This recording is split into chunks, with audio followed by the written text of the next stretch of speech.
Hey-o. Hey, Thursday Night Rolling, Joe House on the line. I don't think he's ever been happier as a sports fan, even though the Redskins are an abomination, but you don't care because you have the Nationals. They're up 2-0. What's it like in Washington right now with this Nats thing? Like on a scale of 1 to 10, how crazy is it?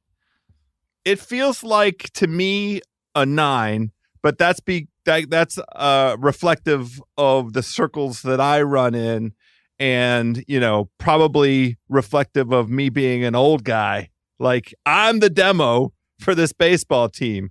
They arrived, 15 years ago when I was in my mid-30s and had some money to go ahead and buy season tickets. So I had season tickets. Like, this team was my team from the moment they arrived. I think that's true of a lot of folks who fit my demo. What DC sports fans, folks from this area who had been starved of baseball, for decades, starved for baseball, and a lot of people disinclined to drive up to Baltimore and adopt that Baltimore team. Everywhere that I look and see, it's red, it's the curly W, it's hats, it's jerseys, it's hoodies. And the buses all say "Go Nats" up and down the street. I don't know if I'm looking out for it or whether it is indeed as omnipresent as I'm describing, but excitement is at a high level. Let me put it that way. Juan Soto is the most popular Nat? I don't know. This is funny. I asked my son, who currently possesses a Bryce Harper jersey, and he and I are lucky enough, we're fortunate enough, we're going to attend Game 3, the first World Series game that I will have ever attended in my whole life. He's going to join me. We were going to do that together. I asked him what jersey he wanted, and I suggested Soto, and he said back to me, "Daddy, I want Scherzer." Wow. I want Scherzer. Scherzer. Yeah, because he wants a tough guy. Yeah. He sees Scherzer with the ball in his hand, and he's stomping on the mound, and he's grunting, and he's got that intense look. That's what's resonated with my kid. Now, Juan Soto has it certainly has a compelling story. Grabbing your balls and looking at the pitcher in between every pitch, that certainly resonates with me. I thought he might go for Soto on that basis alone, but he likes Scherzer, so I'm not going to get in the way of it. Well, I love Soto. I wish more people were actually watching this World Series, although maybe this is just where baseball is now. But they said Game 1 was, the second lowest World Series game ever? I'm not a huge, oh my God, can you believe the ratings guy? But it just seems like a reflection of where we are now, where the audience just gets older each year. I can't speak objectively about it. I'm so far down the Nats rabbit hole. Yeah. It's the only thing that I can really process, whatever we talk about football wise today, I'll just apologize now. This is the first time really in my, I don't know, maybe ever, that the onset of the NBA season, I feel disconnected from it. I've been watching pieces of games. I've been trying to get the rhythm and the feel for things. I am going to put in a bet today on a finals matchup of the Clippers and the Sixers. I saw enough. That's still available at 6.5 to 1. We looked at it. I'm going to allocate it was some capital 8 to 1. to that. Yeah, it was 8 to 1, 9 to 1 for a while. Yeah. Well, now it's they've played games. There's proof of concept now. Oh yeah, those two teams look effing great. And obviously there's hedges with Milwaukee and otherwise. But the larger point is I just am so, I'm a one-trick pony at this stage of the game anyway. It's totally fine. I can carry the football part. I mean, Tiger Woods shot 64 last night, by the way. Tiger effing Woods shot the best opening round in a PGA event in almost 10 years. And your zipper wasn't even working. I didn't. My zipper was filled up with a Suzuki. Can we talk about you taking your 9-year-old to the World Series game? I really want to walk through this with you. I'm all ears. I mean, part of the conversation today, I need help. I need guidance. Help me with this. Because we talked a little about this the other day, and I've been thinking about it. I'm not on the podcast, just on the phone. And you were saying how you're going to bring him. You're just hoping he throws 5 innings. You're just hoping for a 5-inning, 90-pitch start, get him out of there. Maybe watch the last 2 at home.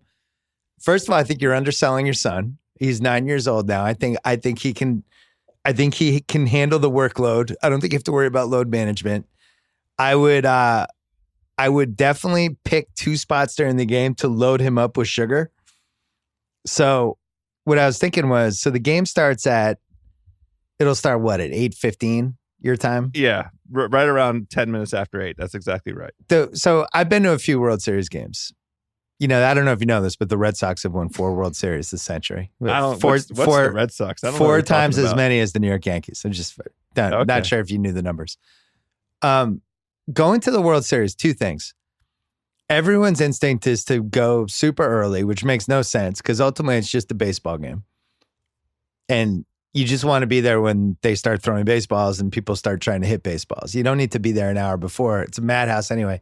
Second, the security but I do want, let me tap the brakes there. I want to be there to like soak it all in. This is the first opportunity that the Washington collective will be assembled for a World Series since 1933. Like I'm with you. There's a lot of pent up enthusiasm. There's a lot of like you know the coming in here as a 2-0 with a 2-0 lead. We there's a big pent up demand for excitement. I know, but I'm trying to protect your pitch count. I want you to, I would rather you gave up the 25 minutes before the game and got another inning out of it. Because all you're thinking about is how many hours can you get out of your son? He's basically like Max Scherzer in a game 7 where you're like, I need 130 pitches from Max tonight. How do I get there? What are the moves I need to make? With your son, I think if you get there like 15, 16 minutes before, like 7:50 range. I'm not doing that. I can tell you right now. We're going to go at like 5:30. You're going to shoot your wad. This is a mistake. I'm telling you. You are right about this. You're shooting your huge wad. You're going to leave in the 3rd inning. It's a premature series ejaculation. You're right about that. That is what's going to happen.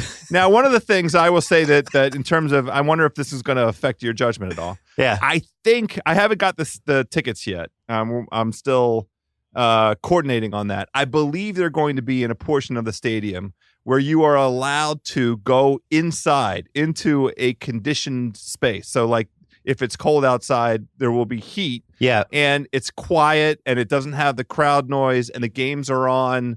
The game is on a whole ton of screens, and there's food in this portion of the.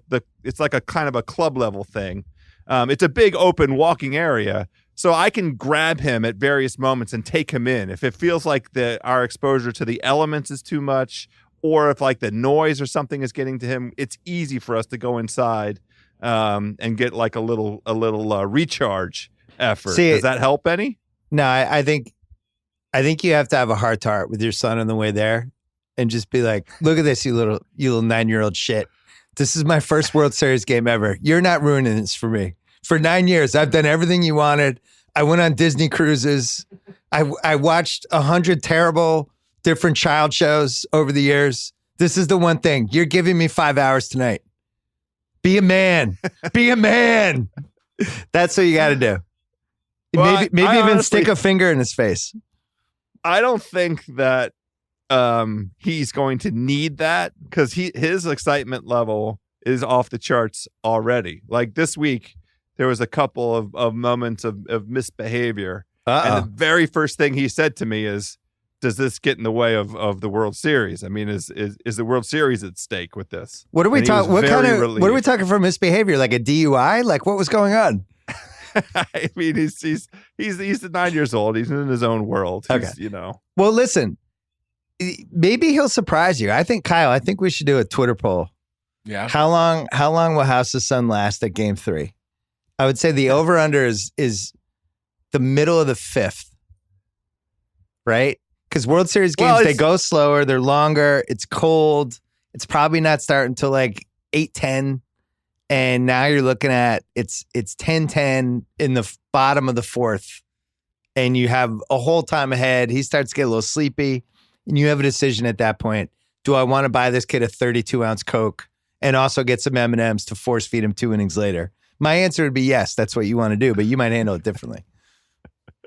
I don't feel like I can have all I can do is come up with a plan and then we'll let the baseball gods sort of, dictate for us, drive us in whatever direction they want. We will go in with the plan. The plan will be to arrive early, to soak up all the excitement, to get settled in, to go crazy, to root our guts out for the Nats, and then see how the evening proceeds from there. Can I give you some more advice? We're just going to let the baseball gods decide. Buy the program. You'll never read it again after. You'll bring it home and it'll end up being like under the coffee table leg in 5 years. But just buy it anyway. It feels good.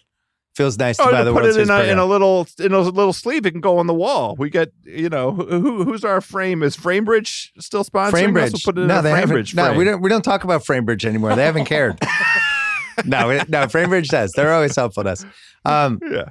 I think you have to be on the lookout for the special World Series stuff, especially the hats, because they have the hats with the World Series logo thingies on them.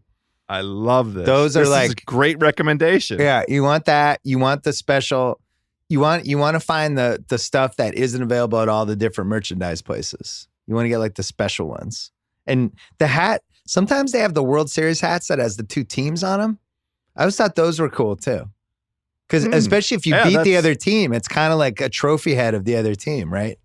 Well, it goes into, it definitely becomes an item with a prominent place in my office. And let me just say this for the record. This is 100% true. It may not sound true. I believe that this Nats team has so far exceeded everything that I could have hoped for. I, honest to God, wouldn't even indulge the possibility of dreaming that they would be arriving back in Washington up 2-0 in this series. It's such a likable team. It's such a rare phenomena in Washington to have this combination of team that's like firing on all cylinders and very, very likable, that I will be heartbroken if they don't win. But like, it's an enormous, enormous success. I'm so happy about this team. I'm in love with this team, and I'm praying that we win. But no matter the outcome, I mean, this is the thing. I'm more nervous now than before the thing started. It feels like there's more pressure now. And the problem is Houston is so effing good at baseball. Every one of their guys is a mother effing killer. Yeah. I'm sitting petrified every time they're at bat. It's too much. I can't handle it. Houston's terrifying. I thought they made a tactical mistake. I would have started Greinke in game 2 and Verlander in game 3 for the exact scenario they're in now, because I just don't trust Greinke. I think you can get to him. I think he's somebody, especially down 2-0 on the road, that you can get to pretty quickly. Whereas like if it's Verlander down 2-0. Now I know, look, you beat Verlander in game 2, but I just feel like this is such a strap it on kind of game. And I don't think he's a strap it on kind of guy. I just don't. Well, and to your point, like the Nats did beat Verlander last night, but like think about the sequence. He gave up a home run to the 36-year-old catcher who had one hit in the entire postseason previously.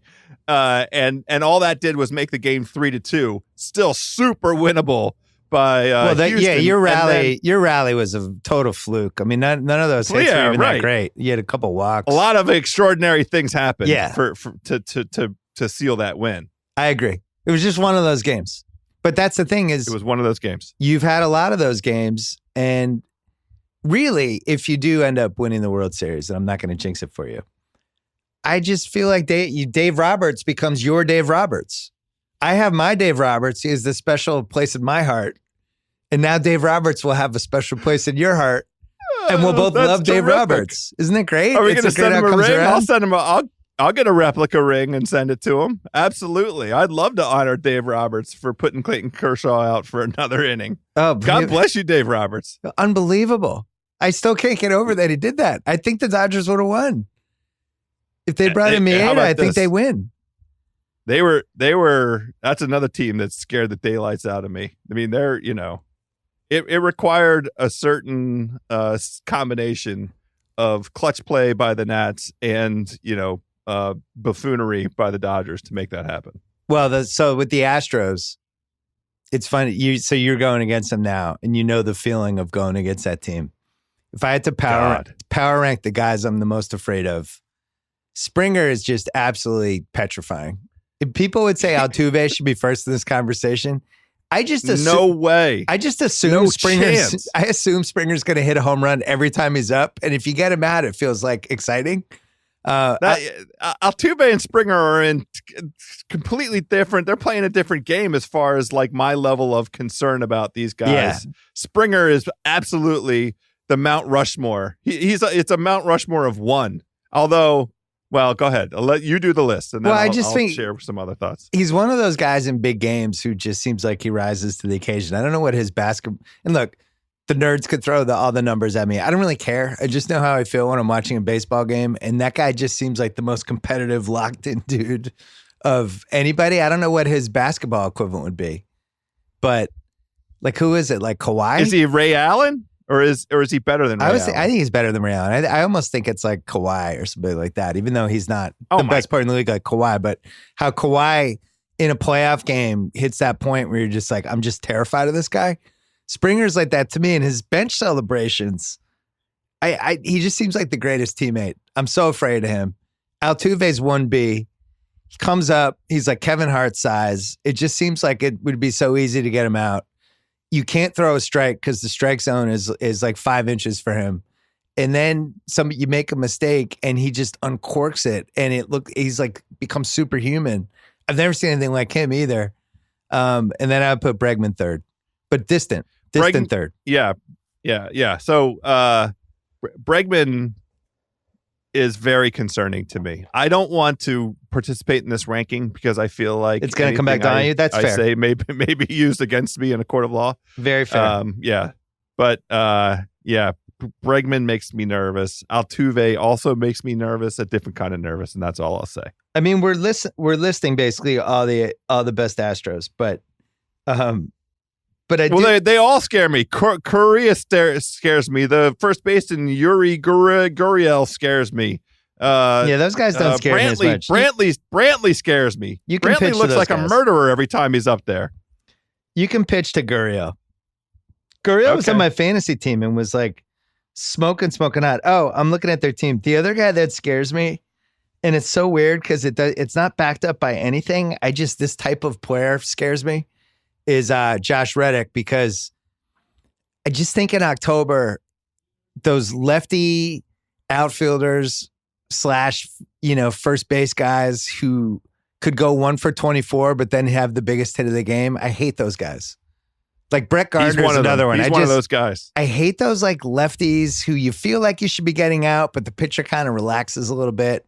And those are always the guys that kill teams in October. Well, House, who's pitching for you game 3?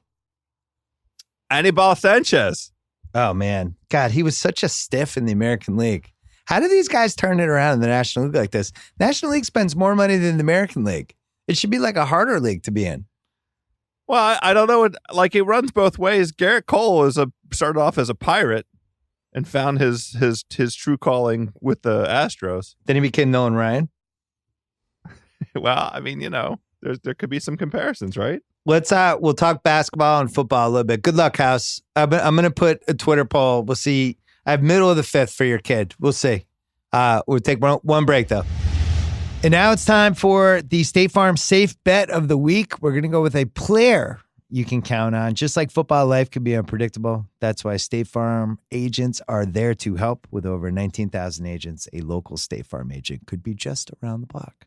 Whether you talk in person, by phone, or through the app, State Farm is there. So go with the one with coverage and agents you can count on. I'm going off the grid. I'm going with a team that I did not like coming into this season, that I thought would win less than 6 games. I think their over-under was 6.5. Josh Jacobs on the Raiders, I think, is not only the offensive rookie of the year, and if he's not officially yet, I think it's going to happen. But I've been really impressed with this guy, not even when they're playing well. Like, they lost to the Packers by double digits. They were out of the game in the third quarter this week. He was awesome. He was the one reason they were able to stay in the game. And I think if you look back at that game, if David Carr doesn't, Derek Carr, David Carr was his brother. If Derek Carr doesn't reach out and touch the pylon and do that whole thing, and that was a 14-point swing, that screwed the game up for them.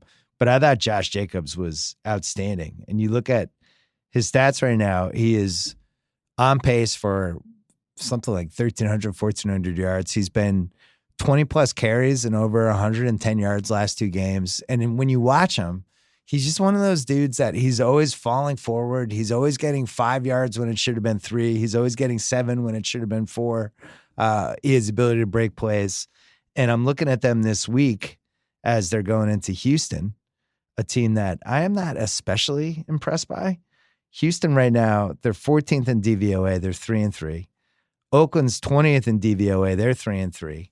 And I think some of that probably got screwed up by Green Bay just being awesome last week. Their pass rush isn't great, which that would be the part that worries me with, playing in Houston, because I think you got to sack Watson. On the other hand, Houston's offensive line isn't great, so maybe that's not going to be a huge problem. But I could see the Raiders staying in this game, and I could see them staying in this game because of Jacobs, because I think they can control the ball, and I think he can do his thing. So watch out for him. He is my player you can count on this week. State Farm. Talk to an agent today. So did you see the LA versus LA game? I talked about it on the last podcast, but was curious for your take watching LeBron, AD, Danny Green, and a bunch of mediocre to worse guys. I caught the entire fourth quarter because that's how I decompressed from the high anxiety of game 1 of the World Series, where the Nats were up 5-2, and then 2 of their relievers gave up runs in each of the successive innings. So I needed at least an hour to calm the F down. Yeah. Which meant that I was up plenty late and had lots of energy for that Lakers-Clippers game. Now, when I came in, the Clippers were up by enough that the game was kind of already decided, but I was taken by a few things. One thing that I was taken by, and I know that you've already covered this, and there's been the commentariat has chimed in. The Lakers have to get a traditional point guard to play point guard. They cannot do this experiment of LeBron playing point guard and setting the table for Anthony Davis. And the Lakers also gravely missed Kuzma. Gravely and greatly. Both of those G's. They missed Kuzma. I am reserving judgment on what I observed from the Lakers until they have that team fully together. I swear to God, they need to go out and get another point guard behind Rondo, another traditional point guard to play point guard. Can't be Avery Bradley either. I came home and did 20 minutes at the top of my pod the other night, and I hadn't read all the Twitter stuff. I took Twitter off my phone, which has been surprisingly refreshing. But I didn't realize, I knew they were posting up too much. And I even made a joke, I think, when I did the pod about how Vogel was running his 2012 Pacers offense. I didn't realize how many times they posted up. It was kind of a number that was so far out of whack with what I ever would have expected them to do in a basketball game. I just have no idea why they weren't doing more high screens and all that stuff. But the most glaring thing to me is if LeBron's going to play point, just the amount of work it takes, especially if the other team is pressing him up the court, it's just like wasted energy. It doesn't make sense. You can run the whole offense through him anyway without him having to feel like he's the point guard. So I'm with you. I don't know who the acquisition's going to be. I don't want to really overreact to anything I saw over the first 2 days. I don't think it's an overreaction to say 7 of those guys he was playing with are not good. But that's not an overreaction. That's true. From what I saw last night, without overreacting, because Ben Simmons has done this before where he's looked awesome, and then all of a sudden you catch him in the right game and he disappears and he's not shooting anymore. I was impressed with how committed they were to getting him going in that first Celtic game, where they were basically like, this is not Embiid's team. This is both of your teams. We need both of you guys to go. And they were like posting him up and doing all kinds of different things. I just thought, me, and Russillo all love Philly with the over heading into the season. Everything I saw last night confirmed it. I think they're really dangerous defensively. The Thibault and Richardson and Simmons, these guys they have on the wings, Embiid, Horford, it's just, they're just a bitch to play. Every time you looked out, they had 4 really good NBA players out there. And I didn't see anything yesterday that didn't make me change my opinion that they're going to be really, really good this year.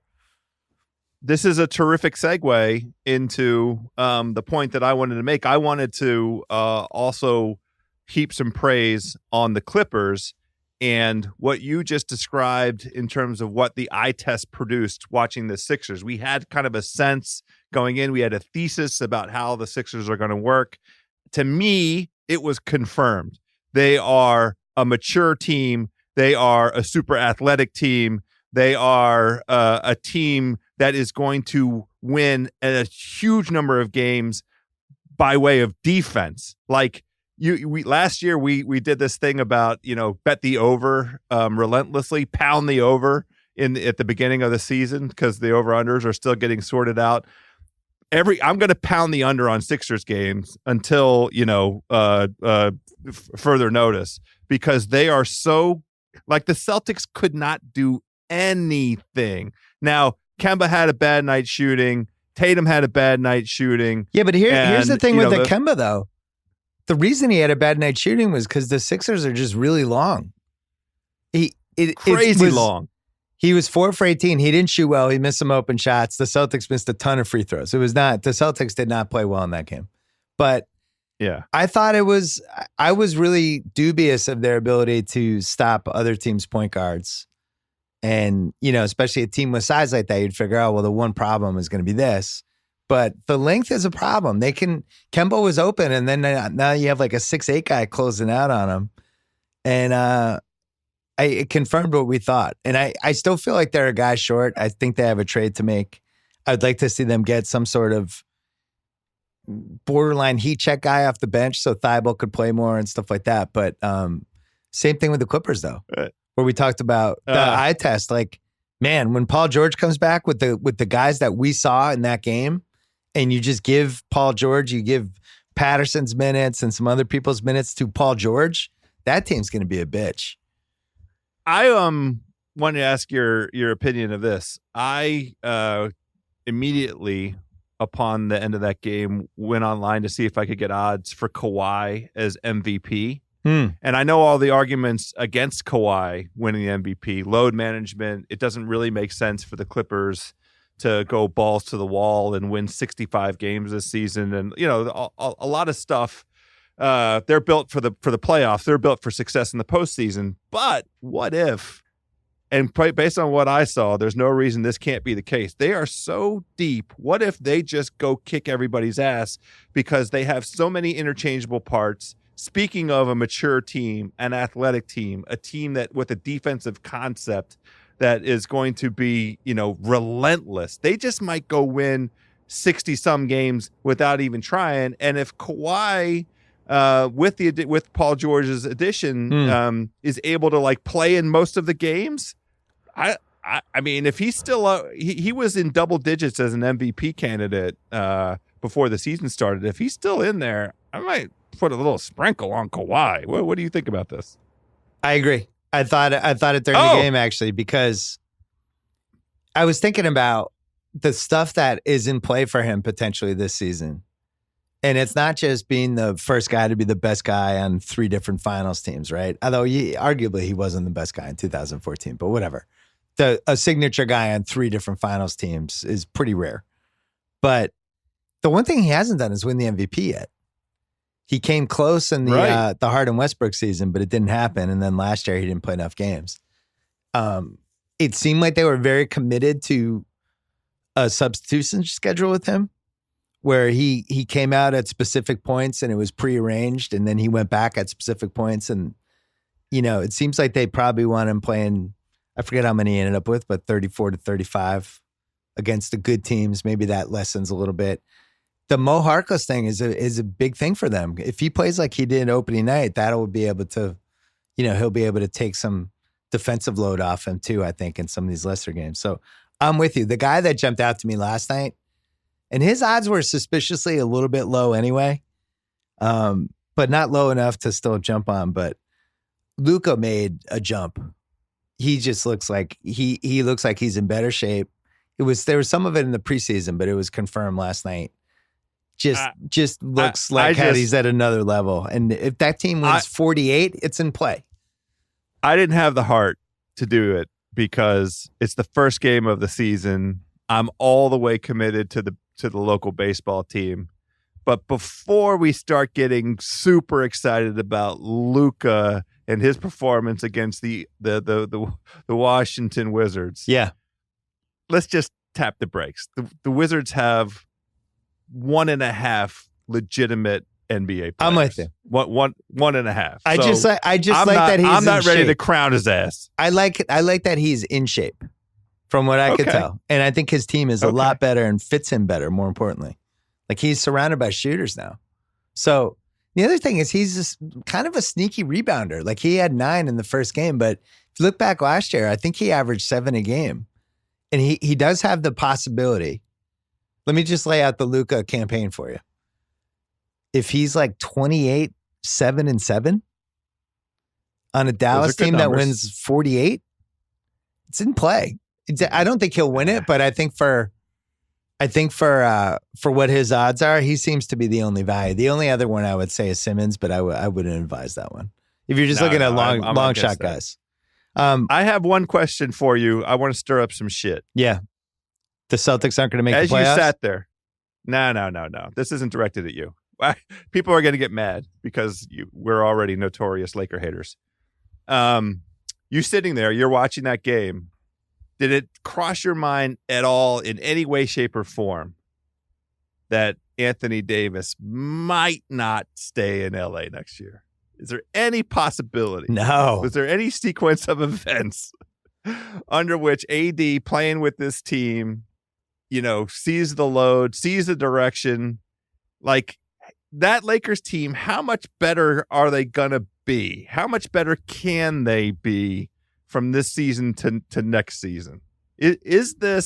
Are we going to see anything along the way here where it seems like AD might be taking his time on the extension? It did not cross my mind because it really seemed like him. Okay. I'm just stirring up some shit. No, I like it. Believe me, you're making me happy. Watching it in my seats and trying to watch all the body language chemistry stuff that I love to look at when I'm at games. I felt like him and AD were really aligned. And we're actually aligned to the point that it felt like it was those two and then everybody else on the team, which I don't think is necessarily it's not a great. LeBron does this. LeBron can either be the super inclusive LeBron or he can be the we're over here and I wish we could do better with the other guys here. He kind of was in both worlds during that game, but I also think the Clippers are really good, and there's a chance that's the worst the Lakers are going to look because the Clippers just have a lot of people to throw at their best two guys. So that's a fair point. Actually, I'm rooting. I would just for Laker Nation. I bet on the Lakers with my money earned. He did. He did. Podcasting and otherwise on the Lakers over 50.5 games. So don't at me. I like the Lakers. I'm rooting for the Lakers. You don't like the Lakers. You like the financial incentive of liking the Lakers. Correct.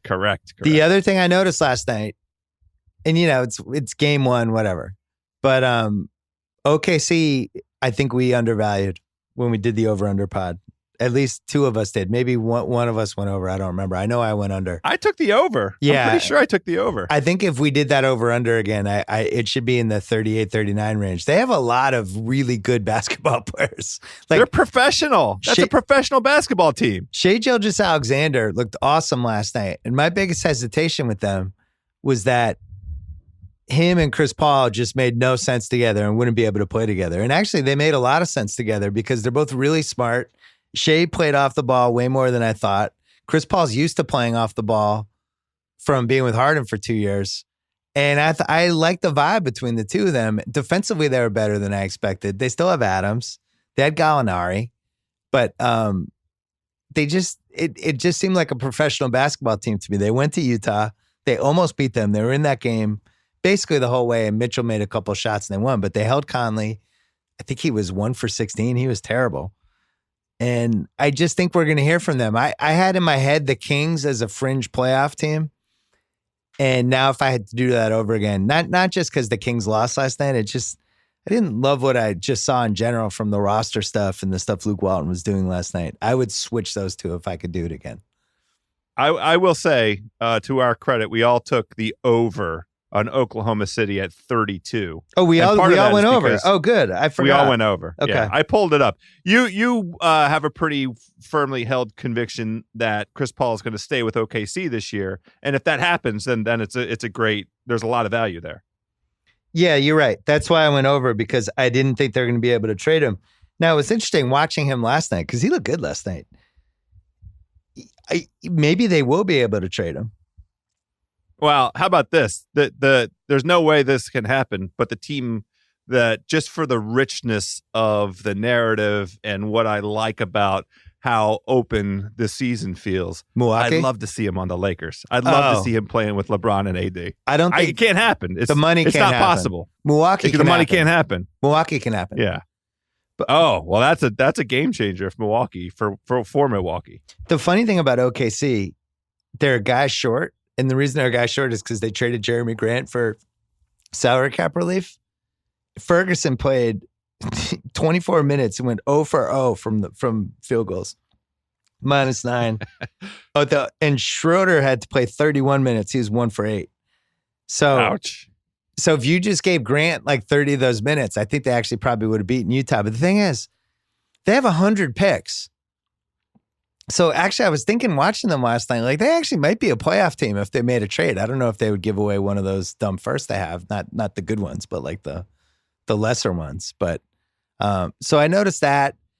The other thing I noticed, I don't want to overreact from it because Sacramento was terrible, but it was just interesting watching Rubio on Phoenix. I didn't like the signing. I thought they overpaid him, but a lot of those guys have never played with a point guard before. Like, I'm not sure Devin Booker's ever played with a real point guard. And that's true. DeAndre Ayton definitely hasn't. And you go down the line, and it was just somebody who knew how to run an offense. He got, he would drive to the basket. Somebody would cut. He would actually give them the ball for a layup. It was all stuff that wasn't happening with them last year. So I'm monitoring that one because I think we might have been off on. I think we all went under on Phoenix. It was like 27. Something. That's incorrect. You're wrong. I went over and Russillo went over. You were the only one who went under. Oh. The problem is they have to win. The over-under is 29.5. They have to win 30, and that feels like that might not happen. A tall order. 29 but is pretty they have high. a bunch of professional guys. Oubre looked pretty damn good. Like that, all of the things that are his attributes. They were out there in full force. He's dunking with the left hand. He's running the floor great. He's playing great defense. No, I mean, Phoenix at least is like interesting. They'll be kind of fun to watch occasionally.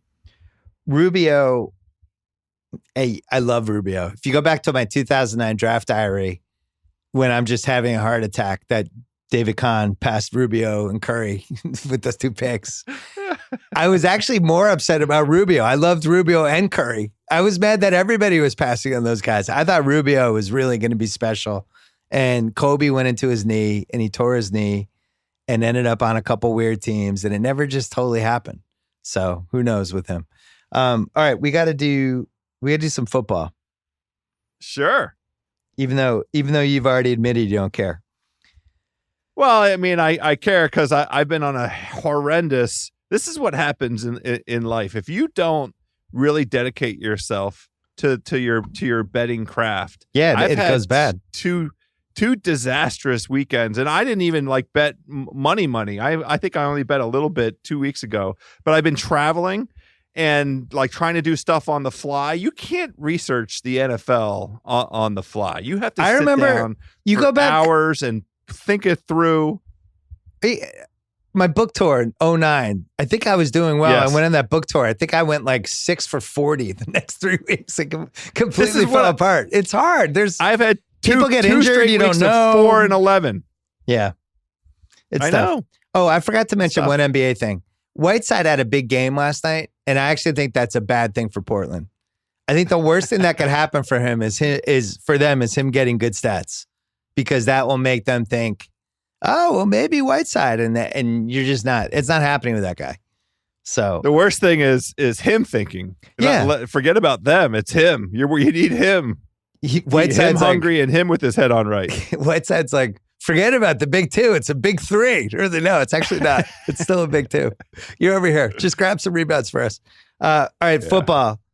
So we have we have I lost 80,000 last week. I did something dumb. I love the Colts. You weren't on last week. I was on last week. Oh, you were? Yeah, we did it during the basketball. We mailed it in at the end. You were barely involved. By the way, why do you think that we're down? You bet $500,000 on the Colts. I know, but then I took the other $500,000 and I put it with Niners and Pats, and I teased them with 5 teams. 2 of the 5 teams won, but then as the caveat, it was like, whatever I win, I'm trying to middle with the Jets plus 10. So I lost all that money. So I ended up losing 80,000. Why'd you do that? Because I'm a moron. You said you were going to do it. What are you talking about? I'm dumb. You said you were going to do it, and then we made fun of you, and I thought that was sufficient to talk you out of it. Did I do it or not? No, I did it. I ended up doing it. You're a dummy. Why did you do that? I think I'm down 80K. Well, here's what we're doing for this week. Joe House, I don't know if you've heard of a team named the Indianapolis Colts. You heard of them? I just recently was introduced to them. Jacoby Brissett. I think we've had them every week, and they've come through every week but one when they were banged up. And I think they're going to come through again this week, but we have to put them in a tease. They're favored by 6 points against Joseph Flacco and the Denver Broncos. I don't know if you're familiar with Joe's work, but I'm not a huge fan. I really like this Colts team. I think they have a chance to not only solidify their standing in the AFC South because of another thing that I think is going to happen this weekend, which I'll talk to you about in a second. But more importantly, I think the Colts have proven now that they can win close games, whereas Denver has proven the opposite.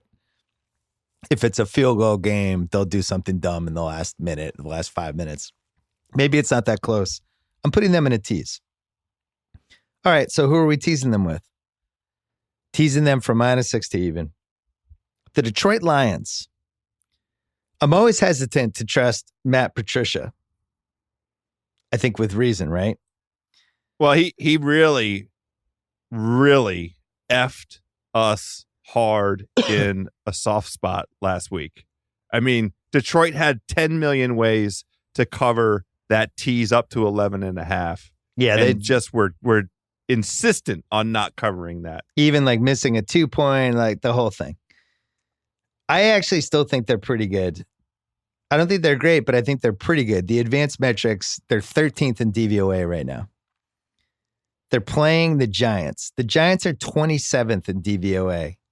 The Giants are awful defensively. They awful. Stink. They cannot stop anybody. Terrible. They suck. And they won that one game a few weeks ago, and everybody got excited about Danny Dimes. He's been horseshit ever since. And I actually feel like this line right now is Detroit -6.5. And Detroit's 2-3-1. It's actually weirdly a must-win for them. But the Lions have hung with every team they've played. Even last week, they were in that game. It was a 3-point game if they made the 2-point. It should have been a 1-score game. It should have been a 1-score game. That felt like a close game. So I love teasing them with the Colts. All the Giants have to do is lose. All the Colts have to do is beat Joe Flacco by 1 point. And I win my tease. How much would you put on this out of the available 1 million? Wow. The tease is the Colts and the Lions, and it's in Detroit. And in Indianapolis. I have 2 home teams. I like that a lot. That feels like a third of our pot. That feels like a $333,000 wager to me. No, we're going higher. We're going $500,000. So that's one. Yeah, that's blow one. it out. The second one I really like is the Carolina Panthers, who I've been enjoying for a while now, who have been kind of under the radar because of this Kyle Allen thing. All of the numbers of them are pretty good. I think their defense is actually really good. And I'll tell you, this Niners team, I'm not against this Niners team. And, I know they're undefeated, and I know we've said nice things about them on the pod. They've been a pleasant surprise as a contender.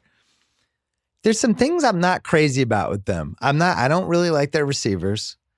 I'm not positive they can block for Jimmy G for that long. If you go look at the NFL's next gen stats, the numbers for how much time he has to throw compared to the best quarterbacks, it's like a half second lower. And I noticed it yesterday with your beloved Washington Redskins. They're actually pressuring him in that game. I know the weather was bad, but no, this is a great point. I agree with this. And I will say that game was in doubt for all the way up until the end. Seriously, 5 minutes left in the game, 4 minutes left in the game. Washington's defense played great. I mean, I know that it was a footing and the weather and everything like that, but they did put pressure on Jimmy G. And the other thing about that San Francisco offense, I'm not blown away by their skill players. Not at all. There isn't anybody out there that scares me. There's speed on the edge, or nope. I mean, there's a running back that's going to get loose. And I didn't see any of that out of them. Well, Deebo Samuel was hurt. Now, he's 21 years old. I'm not sure how much that's going to impact them. They did trade for Emmanuel Sanders, but I think it's tough to work a receiver in. It does seem like you can just double team Kittle and that's it. And they're also a team that when they have the lead, I think they're up 10. They can start running the ball and doing play action, that stuff. When it's a closer game and Jimmy has to make some plays, I didn't feel like he had the protection. And I'm sorry, I don't think Washington's that good. So they're number 2 in DVOA. Carolina's number 9. I just like how they've played. I think their defense is good. As long as Kuechly's healthy, it's always, they're always a notch above than when he's not in the lineup, which, we're right around the time when that's going to happen again.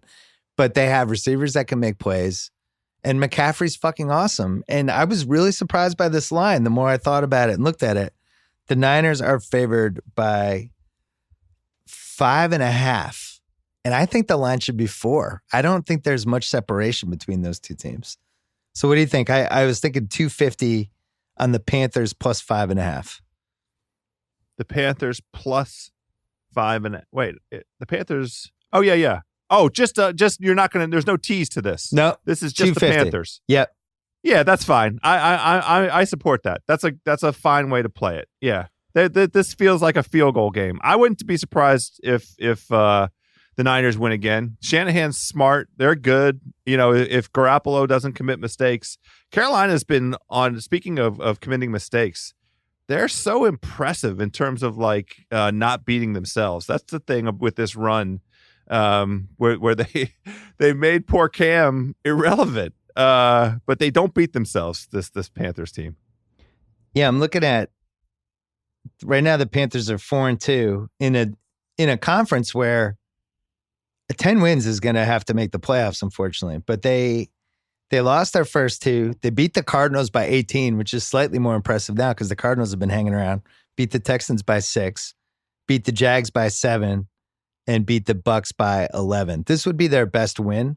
I don't know if they're going to win, but I think they hang around. So that's my second one. Yeah, that's right. That's a good bet. All right, so with $250K left to play with, I'm giving you 2 games, and I could either split it. So we'll walk through it. The Raiders are plus 7. They're playing at Houston. I keep watching Houston, and I'm not totally seeing it. I think it's Hopkins, and that's it. Will Fuller always gets hurt. I don't think the running backs are very good. Watson's running for his life half the time. Oakland doesn't have a great pass rush, but I'm not sure that matters in this game. And then, as I said in the State Farm thing before, I just really like Josh Jacobs. I think he allows them to hang around. They can control the ball. It's always 2nd and 6 or 2nd and 5 with them. And I think they can hang around. I thought they were in that Green Bay game last week. Weirdly, they kind of gave it to them for that first half. They made a couple of mistakes and then the game got away. But I think Houston is not nearly as good as Green Bay. I don't think they're as good defensively either. And that line is plus 7. So I have 2 things that make me slightly disinclined to mess with Oakland this week. The first thing is this is their 5th consecutive game on the road. Jesus. They got, they treat that London game as a home game. They were the home team for that. Yeah. But that's not a home game, obviously. That's in effing London.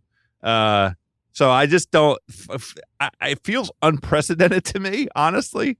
5 games in a row on the road. It's incredible. Yeah. The other thing I don't love, they just traded their cornerback, Gary and Conley, on Monday to the Houston Texans. Oh. Now, why did this game was on the schedule? you feel like Oakland knew that they were going to be playing Houston. Why would you trade this guy to the team that you're about to face? Do you think that Conley has some things to say about game plan? All right, teammates? Let me give you the other team I was looking at. The Bills are -2 against Philly. The Bills are home. The Bills didn't look great last week against Miami. That was basically a 3-point game. They get an onside kick touchdown. And now I think people are a little bit off the Bills. They're like, well, Fitzpatrick was moving the ball on them. How good that defense can be. I'm going to make the case for them just quickly. If there's ever a letdown game ever in the history of mankind, isn't it going against a Dolphins team that's openly tanking? When you're favored by 17, you're a young team that hasn't really done that much yet, and you just feel like you can show up and win. And they obviously felt that way. They thought they could show up, do their thing, and whatever. They're 21st in DVOA, which is not encouraging. Their defense is 12th. I watched every play of that Pats game. I think their defense is actually really good, and I think they have a good performance in them that we haven't seen yet. And then I see that Philly game, which I watched every play of that Philly-Dallas game on Sunday night with Kyle. I didn't think they could protect Wentz. I think they have trouble. I don't think Alshon Jeffrey's the same guy anymore. They don't have Deshaun Jackson. I don't think they have good receivers. You can kind of at least try to take out their tight ends. Their running backs aren't great. And then defensively, you can throw on them. The line feels like it should be -3, and it's -2. And I feel like I'm getting a free point. Talk me out of this one. No, so I kind of share your view on this. I mean, this is an absolute positive must-win game for the Eagles. They cannot lose this game. So that would be the reason you would just sort of tip your hat to Doug Peterson and what he's created in Philly, and they have in the past been up to the moment. That should have been part of the prevailing dynamic last week, though, against division rival Dallas Cowboys, where a win in that game would have, solidified their standing and really stabilized their situation. They didn't just lose that game; they got their ass kicked. They weren't in that game against Dallas. They can't.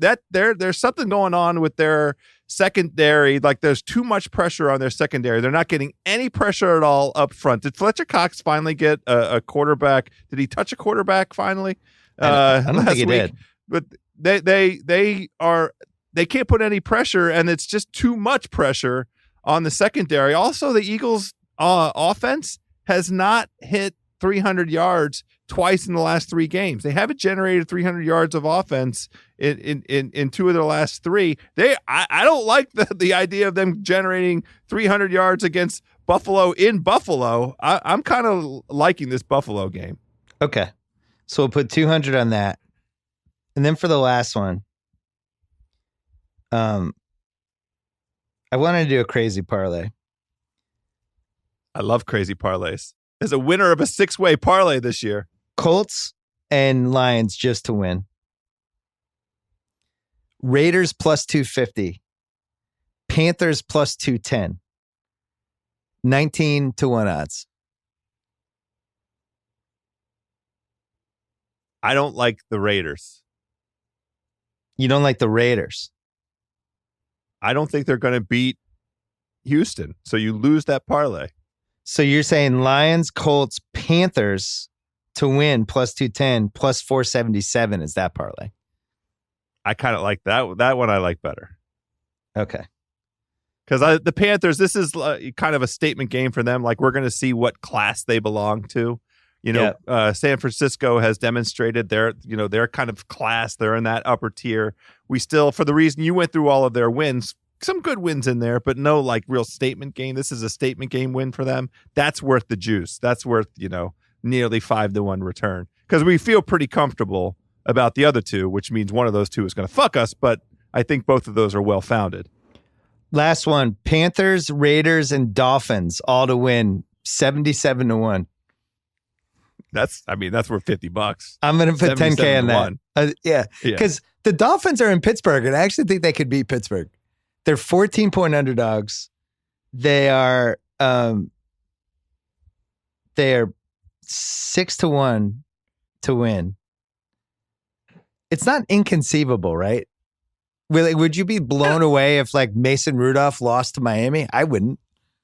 No, and they played, they've rounded into form. They started to look like an NFL team. They could have beat the Redskins, the Deadskins, at home 2 weeks ago. They were competitive with the Bills for virtually that whole game. I mean, the only way the Bills covered the tees for everybody was the onside kick return. I know. That was beautiful. a miracle tees preservation move. So the Dolphins are finally a legitimate professional football team. Them, winning a game at some point is not out of the question. What are the Nats odds to win the World Series right now? I can't look at it because I feel like anything that I do at this stage, the real regret I have, I'm going to give a shout out to my boy, Big Al McMorty. We've been talking about this. He gave out on his service on September the 9th, the Nats at 18-1 odds to win the World Series. 18-1. Now that is a juicy tidbit. BigAlMcMorty.com. I wish I'd gotten on that. Now I can't touch it. I'm sure that they're they can't be even odds, right? They're minus 250. Right. I mean, the number of times that it's like 88% that a team that goes up 2-0 falls all the way through. I just am deathly afraid of that 12%. It scares the living daylights out of me. Should I emotional hedge? Let me ask you this. Should I emotionally hedge and put a touch down on Houston? Don't do it. No, right? Not on your own team. What are you talking about? Okay, good. All right. Here's what we're doing. $1 million picks. Week 8. Lions, Colts, tees. Basically just both have to win. That's it. 500,000. Panthers plus 5.5 in San Francisco. 250,000 on that. 200,000 on the Bills minus 2 at home against Philly. A $40,000 tease, Lions, Colts, Panthers. All of them have to win plus 477. And then a little 10,000 throwaway tease, 77-1 odds. Panthers, Raiders, Dolphins. All of them have to win. That'll be fun to root for. I don't mind throwing away 10K on that. If you want to see something happen in my zipper, let's let the first half of those games get going and get something working positive for us. It could be jump right into the zipper zone. Oh, and then I'm going to put 100,000 on you leaving the Nats game before the 6th inning. The 5th inning? No, I'll be there. No, through 6th inning. 6th inning. 6th. Yeah, I think you want to get your son to get a quality start, 5 innings, and then you get him out of there. 6th inning. That could be the one. House. DC Nationals fans, good luck. Thanks for coming on. Let's fucking go now! All right, bringing in Dave Chang in 1 second. First, on October 27th, all 4 major sports, football, basketball, hockey, and baseball, will be in action on the same day. This rare sports phenomenon is called the Sports Equinox, and it's as magical and rare as a unicorn hitting an inside-the-park home run. This year, FanDuel is making the Sports Equinox even better. Play the FanDuel Sports Equinox free play on October 27th for your shot at least $270,000 in payouts. Here's how it works. Pick the winners of each of the 26 games on October 27th to play. Get 20 or more picks right, and you'll split a share of the payout. It's that simple. And $270,000 is just the beginning. FanDuel will be raising the payout all week if special Sports Equinox props hit. Head to sports-equinox.com to learn more and make your picks. Don't worry if the payout raises after you make your picks. You will still compete for a share of the whatever it lands at. Visit sports-equinox.com to make your free picks today. Age and residency restrictions apply. No purchase or wager necessary. Void where prohibited. Payout paid in non-withdrawable site credit. Site credit expires after 7 days. Terms apply. All right, we're going to bring in Dave Chang. We forgot to mention during this whole conversation that we had that he has Major Domo opening up in Vegas in mid-December. And I look forward to overeating there and then going to a blackjack table and losing money. I guarantee this happens, and I'm going to be pissed the next day. But the food will be awesome. Anyway, here's Dave Chang. All right, we're taping this on a Thursday morning, LA time. Dave Chang is here. He hosts a podcast on the Ringer Podcast Network. He owns a bunch of restaurants that he runs and cooks at. He has a bunch of television shows. He's a very busy man. It's a pleasure just to have you sitting down on a couch again. I know. It's been a while. It's been a while. Always excited to be here. And last time I was here, I was trying to buy a house and get situated before my wife gave birth. Unfortunately, that didn't happen, and we're in New York, but we are in the process of moving back. You have a new show. What's the name of the show? The new show is called Breakfast, Lunch, and Dinner, and it premiered October 23rd on Netflix. How is that for you? How many episodes? It's 4 episodes. We go to Vancouver with Seth Rogen, Cambodia with Kate McKinnon, Marrakesh with Chrissy Teigen, and we stay in your hometown of Los Angeles, so adopted hometown, with Lena Waithe. And you've done 135 interviews about this show already. I can see the wear and tear in your body and your voice. Well, it's interesting. I actually thought about this yesterday at dinner when, like, my 2 favorite coaches are Popovich and Belichick, and you talk about this in the podcast too. What are the kinds of questions that, and it's the kind of question they get asked the most, that they give a one-word answer? Can I guess the questions that people are asking you the most? Yes. What made you want to do this show? Yes. How did you pick who the guests were going to be? Yes. What place did you want to go to that you didn't go to? No. That wasn't asked? No. That was too interesting? It's too interesting. And then it was like... How is this different than other food shows that have happened? Yes. Which leads to ultimately the question that gets asked the most. How is this not like Anthony Bourdain's show? Bingo. It's like in every way that's been asked was asked. So, well, people know you were friends with him, right? I don't even know if they know that, but do they know you were super close with him? I don't even know, because like I don't feel like I want to bring that up, but that has like nothing to do with it, I guess. So I just was envisioning all day in this press junket giving Popovich responses and Belichick responses, but I wasn't able to do just so. One word answers? Like, just get really angry. Like, really? That's a terrible question. Next. I wanted to do that, but I didn't have the ball. So I need to develop a better response. But well, that is, I don't feel like that should be the last show where anybody goes on location and eats. I mean, there's a huge audience for these shows, right? Seems like a big appetite for human beings to watch content where people are on location at restaurants they haven't seen. Well, the show's fun. We did it with Morgan Neville and the team that did Ugly Delicious, and I view both of those shows sort of on the same spectrum. Ugly Delicious usually uses food as a Trojan horse to talk about things in culture. This is more like, I would say, like a talk show over food. We just happen to be in another country. Yeah. And it's discovering things about that city or the guest or sometimes myself. And it's just it's a lot lighter in material, I think, even though Cambodia got super heavy. And I don't know. It's a weird time to do something that's public, because if you take if it's not perfect, it doesn't make everyone happy. I think it's hard to. I don't know. I actually don't know how you do something that makes people happy anymore. It's just like, fuck. We try. People love it, but it's also like the questions seem to be very irritating to me. So I want to give the one-word response, but I can't. So you think we're just entering this post-happiness world where no idea is ever going to make anyone happy? I mean, we talk about this, right? It's like, how do you do something that is certain? You're certainly aware of other perspectives, but because of the time and place, you're only able to explore a couple of perspectives. How can you do a 360 degree perspective approach on something? You can't get every perspective down. So I don't know.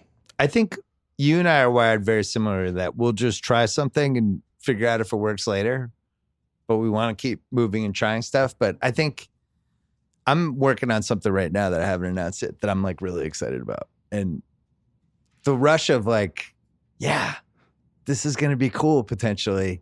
I care about that more than what people think. But what do you say? I'm also old and I've been around a while, and I've learned now to just care about what makes me happy versus what would make somebody else happy. But This is getting deep. whatever project that you do when it comes out, and what if it's, no matter how good it is, what if people are like, well, it's not the entire perspective. You're missing this, this, and this. And you're like, wait, like. Yeah, but I laugh at that stuff. I think everybody thinks that creativity is some sort of checklist that you have to check mark the 27 things that need to be in there, or else it's not worthy, or you missed out, or you failed in some way. And I don't think you're never going to make everybody happy. It's never happened. Even Seinfeld, which was the biggest comedy of the last 30 years, people are unhappy with that show all the time. Nobody remembers that now. Do you think this makes making creative endeavors more difficult because people become gun shy? Well, I think it's worse with writing. I talked about this with Klosterman a couple weeks ago. I think in general, I think Twitter has changed people's aggressiveness to try ideas with essays, with takes, whatever, because they're always worried about what the feedback's going to be or how it's going to be spun in a 280 character tweet against them. So they're going to gravitate toward safer plays and styles that resemble everybody else's style. And unfortunately, we talk about this with restaurants and stuff, with chefs. And when, like, you judge this stuff by, if you see some young chef who barely knows what he's doing and probably has this one restaurant in some crummy part of some downtown, but he's trying all this stuff and he's super creative, and you almost like want to protect this person and help them and hold them and have them blossom and keep the thing that jumped out at you. I think that's getting harder and harder. And that's why I actually feel like it's worth exploring and even talk to you about, because if people will say it's a comparison to Bourdain, I don't see if you're going to do any food television, how is it not influenced by his DNA in some way or fashion? And the other thing is, like, I really just started to do TV and media, right? We've done a year plus of the podcast. I think I've gotten a lot better. You guys have no idea how tough it was. And Bill would give me shit when we just started this. But he's a great coach. He's the podfather for good reason. And I want, on the 100th episode, I want to run all the outtakes of the first 3 times you tried to do ads at the beginning of you tried to do pre-rolls. I was like stuttering John. This is Dave Chang. I want to tell you about a place that's really good. ZipRecruiter.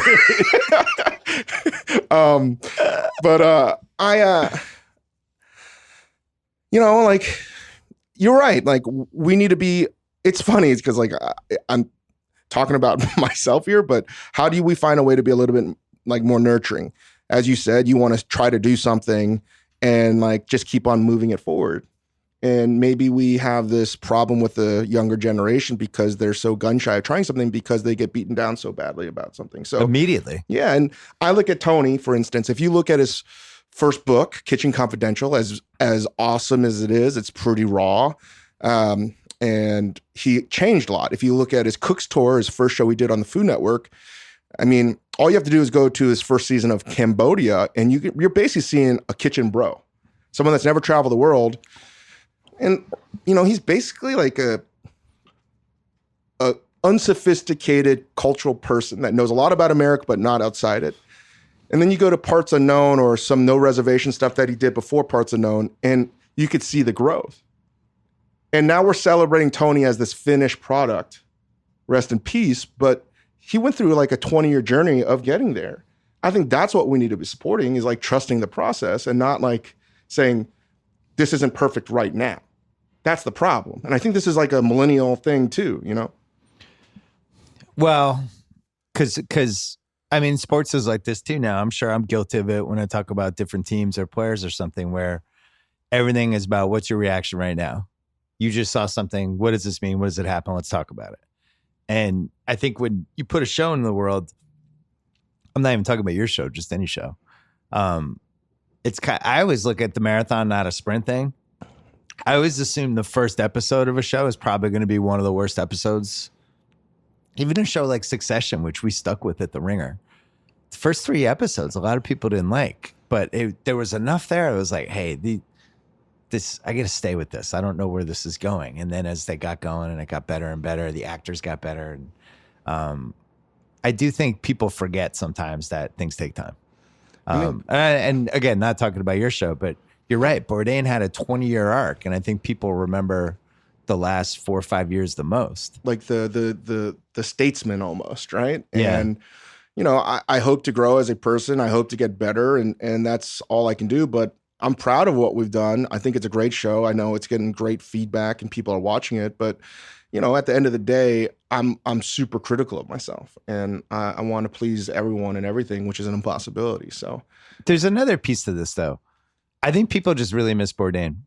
Yeah, and I think it reminds me a little bit of anybody trying to do a food show or a food anything coming off the heels of him going away. It reminds me, this is a totally different scenario, and Michael Jordan did not die. But when he left the league again in 1998, there was a real void, and it took years and years for the league to kind of recover from him not being there. And they had all these guys, and it was like, who's the next MJ? Is it going to be Kobe? Is it going to be Harold Iverson? Miner? Yeah, Harold Miner was there. But it was like Iverson, T-Mac. Could it be Shaq? Could it be Shaq and Kobe together? And the reality is there was never going to be Michael Jordan. And I think once everybody kind of accepted that, we were able to enjoy basketball more. But it was the shadow that hung over those years. Then he came back. I just don't. Bourdain is over here. That doesn't mean that we can't have a whole bunch of different people who were influenced by him. And I think we're seeing that now already. All these Netflix, you have a deal with Hulu now too. Mm-hmm. I'm sure Amazon is probably coming up with some food thing. I'm sure HBO Max. I'm sure all of them are trying to figure out different ways to tackle food because people don't get tired of it. And you've been on the forefront of this. Food is the cultural currency of a younger generation. Yeah, I agree. And it's so strange how that's happened. People care more about food than ever before. I mean, Kyle, how old are you? 25. I think your age group and younger, in the history of the world, no one's known more about food, at least from America, than your generation. Like your kids, Bill, the fact that they know how to eat sushi in different ways and different kinds of fish, that's crazy to me. And I don't know how or why, but food's more important than ever before, and I'm lucky that I'm in this business. But, I think that food shows are just beginning. So if people are sick of them now, they have no fucking idea what's about to happen. Well, the food shows and also the awareness of new restaurants, because I think one of the most important things that's happened in the last 10 years has been even just Googling. You can Google right now, you Google best new restaurants, Los Angeles. And there'll be a brand new list from Eater and 3 other places, and it'll have all these restaurants. And you look and you go, oh, that's near my house. I'm going to try that. Or, oh, a friend of mine went there. I heard about this. I think the discoverability has gone 19 higher levels. Think about 25 years ago. How would you have known about a restaurant? Only if one of your friends told you saw it in a newspaper. Well, that goes back to this conversation I've been having a lot with people in the food industry and just chefs in general is, have we reached a point where food criticism, and I think that's different than criticism in general, because literature, music, film, art, that's stuff that everyone can sort of consume or like simultaneously, but yeah. Food is still something that's ephemeral and it's separate. Is food criticism still necessary? Of course, yes, but it's not directing you to things that you didn't know about anymore. So ultimately it's judging, does someone have a better palate and is more knowledgeable about something than me? But when I think about you, it's like, I want to hear your take on sports. I want to hear your take about going to the Clippers game and going there for 15 plus years and the 1984 section, all these things, because you're bringing nuance and experience to something that makes me see different perspectives. And it's not just about the game anymore. It's about, different sides of culture. And it's like, I love that. I love that so much when you do that, or anyone else that's an expert in their field. It's not just telling me like, I think the Clippers are better for these reasons. Yes, you talk about that. And my gut is telling me that food criticism is still stuck in a paradigm of the past, and it doesn't know how to get out of its own way. Because someone's got to figure out how to basically do what you're doing for food. It's like, to be a champion, to still be critical, because you're critical of players. Like, I think about Kevin Durant. You're critical as fuck, but you're also like, he's one of the top 10 players of all time type of thing. Yeah. And I think do you think Jonathan Gold seemed like he was the guy who was able to do that the most, where he was able to weave in the history of all these experiences he had with the restaurants that he was going to. And I think there's some really good food running right now. There are really good. But for some reason, he was the one that seemed to have the most weight. And I really just think it was because he had the reps and the years. He was like the first of his kind. And I think that, for instance, in Los Angeles, you have Tejo Rayo, who is the New York Times critic for California. Yeah. I think she's fucking amazing. She's great. And, we'll see how I feel about that if she ever gives us a bad review. But she's given me a bad review before. But the thing is, for her or whoever is one of the best people, you have to give bad reviews every once in a while, because if the thing is, you just have to be honest. I try to do that when I talk about sports. If you're not honest, then people don't know whether they can trust what you're saying. So it's like, part of honesty is you got to call it like it is. I think KD shouldn't have left Golden State. I still don't understand it. I've said that to him. I don't get it. Like, I thought he was in the best basketball situation anyone's ever been in. And he was like, this isn't good enough. I'm going to go here instead. Because everyone wants to hoop with DeAndre Jordan. That's why. He wanted to watch him miss free throws. Yeah, I think what we've seen now with food, the best pieces are still a little more celebratory, which I like. Like Danny Chow wrote about the McRib last week for The Ringer. It was like, I enjoyed it. I think what we've seen less and less of is the scathing takedown. And I remember like that Guy Fieri one from a few years ago was such a legendary piece, mainly because nobody wrote takedown pieces about restaurants like that anymore. Nobody wants it kind of on their resume, because you write the right takedown piece, gets circulated online on Twitter for a couple of days, and you can actually like shut down a restaurant now.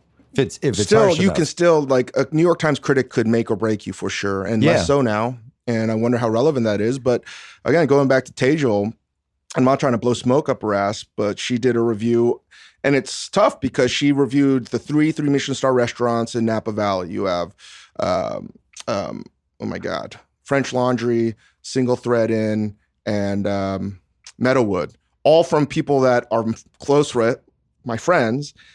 And she says they're flawless, perfect restaurants if you're looking for that kind of food, but ultimately it's like not meant for her. Yeah. I thought it was incredibly, incredibly bold for her to write that, because it was an honest take. She's not saying it wasn't amazing. She's just saying, like, it doesn't move me anymore. Maybe it used to, but not anymore. And I'm conflicted because I'm like, those are my friends. I want to support them. But I'm also like, yeah, she's telling the truth. And I can't remember the last time I read something and I felt that like mix of emotion. I was like, that's what I want. And I think you're beginning to see a new generation, and we're just at the beginning of it. And I hope that we're encouraging that kind of criticism that is constructive, right? And I just don't know if we're actually going to like get over that hump. I think we will, because we've seen this happen with documentaries. When we were doing 30 for 30 12 years ago, we couldn't even find 30 filmmakers. There just weren't enough people that knew how to make a good documentary back then. It was still this art form that was developing. And now 10 years later, 12 years later, there's so many people who are good at this. And it's Why is that? Because it's all people that learn from the previous generations. And there's been enough documentaries now that they can watch and pick from the things that they like and don't like. And then the equipment's cheaper.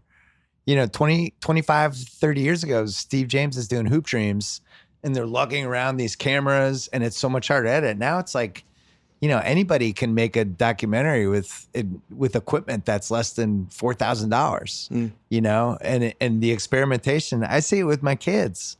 My kids they have friends that know how to like make and edit movies now, and they're 12. And it's like these kids have the experience of somebody who 20 years ago would have been 23. I'm not saying they're good or not, but they actually know the basics of how to cut stuff. So I think with food writing, there's been so much education now of what to do and not to do, and how to be creative and how to learn from the better people, that I feel like it's on the way up. Maybe you feel differently though. No, it depends on the day for sure. But because you said it's still trapped in the past, I actually feel like we might be headed toward a new era. I think that they could be propelled and be in a new era faster if they weren't held back by the sort of systems that they're in right now. And that would be my criticism, not of the food writers per se, but how and what they're allowed to do and say. It just needs to move faster. It's not nearly at the pace that food's moving or evolving at. And, that leads me to something else. Like, you give your takes on sports and I think it's informed, but if you criticize a player, I don't think that anyone's ever going to be concerned like maybe that player's going to hurt themselves. It's always my concern in food that if a critic gives a bad review to a chef, like let's just say Guy Fieri, what if he wound up harming himself because of that bad review? That would be a terrible way. And again, to tie your vanity and like life to a review seems incredibly stupid. But just about every chef I know does, and like we talked wonder, about that on your pod, the first couple pods we did. Yeah. The pre-opening diaries about a couple reviews that like still stuck with you all those years still later. Does. Yeah. And I know there's a chef that I know that got a bad review and he did everything the right way and he wound up having to close his business, even though he spent like 12 years. He did everything right, checked off all the boxes. And it wasn't his fault. The restaurant wasn't misunderstood. It was just too far ahead of what critics understood then. So, and he was not in a good place. And he certainly thought about doing some bad things. And I'm always like, when I talk to a critic, and I do talk to them, they're like, that's not our fault. Because they almost have to act like a ruthless sociopath to be emotionless. Yeah. But I'm also like, is that necessary? Are there other ways to construct that criticism, or are you just trying to get clicks? And I take Guy Fieri as example because he's at the far end of the extreme. People do like Guy Fieri. Unfortunately, a lot of people don't like his food either. And, he's a cartoon character sometimes. But I think it would be bad if something bad happened because of that review. That sucks to me. And I don't think you would see that in any other industry. But in food, it has happened. It has definitely happened in Europe. And I think recently, Marc Verrat, a guy you may not know, but he's a titan in French cuisine. I can't remember the town he's in. And he's had at 1.6 Michelin stars, which is like insane. And he had a new restaurant, and in the first year got 3 Michelin stars. And the Michelin Guide, which is, if you don't know, we've talked about it before in the past, it's like literally the tire company's guide of grading restaurants. And it's very important to some and completely stupid and absurdly stupid to many others. He got demoted to 2 stars. And in the review, it said he put cheddar in one of his dishes. Most people in the media cheddar. laughed. Well, like, I think the tone was to scoff at how silly it was that this guy is suing the Michelin Guide, right? But his whole life is literally dedicated to getting 3 stars. Again, as stupid and trivial as that sounds. But in the region that he's in, it's hard because if you're not from France, you wouldn't understand the how food is woven into the fabric of your terroir and your place. It wasn't cheddar. I can't remember the name of the town and the cheese that's specific to that town. And to publicly accuse this guy of using cheddar cheese, again, on paper, it's like an Onion article. Yeah. Right? It seems so stupid. But isn't it the journalist's perspective to empathize and to really put themselves in the position of what that might be in that town as well? He's considered a laughingstock. He takes it as a personal affront that people would accuse him of using orange juice instead of milk, what I mean, a dish. It's something so incredibly stupid. Again, I can see both sides, but at the end of the day, this is a guy in his career who's taken it so seriously that to diminish him or to mock him or to make fun of him, that's not going to put him in a good place. And I have a question as to how valid this criticism is now when it's not getting it right either. And they're getting one perspective right. But we live in a world where there's multiple perspectives now, and I just don't know how you get to that point of view. I know that's way deeper than I wanted to go. I'll tell you what, it made Kyle hungry because he loves cheddar. Let's take a quick break. Let's take a break to talk about NBA TV. NBA opening week continues tomorrow with a primetime triple header on NBA TV. First, Jimmy Butler and the Heat battle Giannis and the Bucks in Milwaukee. You get Tyler Herro in that one as a bonus. Second, Kemba and the Celtics head to New York to face RJ Barrett and the Knicks. I really hope Kemba doesn't go 4 for 18 again. My heart can't handle it. Then finally, Kawhi and the Clippers going to Phoenix to play the red-hot Phoenix Suns. They've won 1 straight game. It's triple the action, triple the excitement. It all begins tomorrow at 5 p.m. Eastern on NBA TV and in the NBA app. Pre-game coverage presented by Auto Trader. begins at 4:30 p.m. Eastern. By the way, if you have NBA League Pass, they have finals games from the last 20 years buried in there like a little Easter egg. Go find it. You can watch some finals games as well. All right, back to Dave Chang. I am super jacked on this fucking Starbucks coffee. Yeah. I'm like shaking. We had Starbucks double shot or triple shot. Triple shot. You just shout it. Yeah, I needed some like, caffeine. You were like Leo in Wolf of Wall Street. Holy shit. Soon I'll be on the payphone outside trying to get into my car. Can we talk quickly about the Washington Redskins? Do we have to? So they're playing tonight. We don't even know what's going to happen. We just know they're going to lose to Minnesota. The only question is how badly it was. And you have these. If the Redskins actually beat Minnesota, we'll leave it in. I'll laugh. I'll be like, wow. Would that be considered one of the great upsets? Yeah, they're 17-point underdogs. So all these empty seats. The Nats in the World Series up to nothing. The Mystics just won the WNBA title. The Capitals won a couple years ago. Washington is shedding its loser malaise label, and yet they're the awful Redskins. Did you ever think it would flip like this? I mean, you obviously did because you hate Dan Snyder, but yeah, I mean, and I do believe once we get rid of John Wall, we'll be in a better place for the Wiz. Yeah. But that's going to take the worst contract ever signed in NBA history. To take several years off. But I think that the Washington Redskins, that I said this time and time again, and I have to commiserate with Joe House, that Daniel Snyder is the worst owner in the history of the NFL. Worse than the Browns family, the Cincinnati Bengals family, and maybe the Donald Sterling of the NFL. I wrote a piece that you helped me with like 5 years ago where Sterling had vacated the worst American professional sports owner belt, which I called the WAPSO. And I gave the WAPSO belt to Snyder. James Dolan's been trying to grab it from him, but I feel like Snyder has it. He's a good NHL owner. He is. And he's successful. The Cablevision still seems like it's successful. Snyder's just really bad at owning the Redskins. They're in the worst position probably of any team. Even Miami has first round picks and stuff like that. Atlanta has the ability to rebuild over the next year or so, and they have some good players. It's really strange to me that people in Washington have they're like widows now. It's like their team is dead. Because it's been dead since he's bought the team. Yeah. It's so fucking frustrating. I mean, we had Vinny Serrato as our general manager. Yeah. Like, come on. We actually had John Schneider as our GM for like a year, who is the Seattle Seahawks GM. We got rid of him with Marty Schottenheimer. Like, there's so many things that you could have seen like happen positively. We had Mike Shanahan. We had Kyle Shanahan. Yeah. We also had, Sean McVay. We've had some amazing coaches come through the ranks. Nobody wants to come back to Washington. And then leave trademarks getting out of there.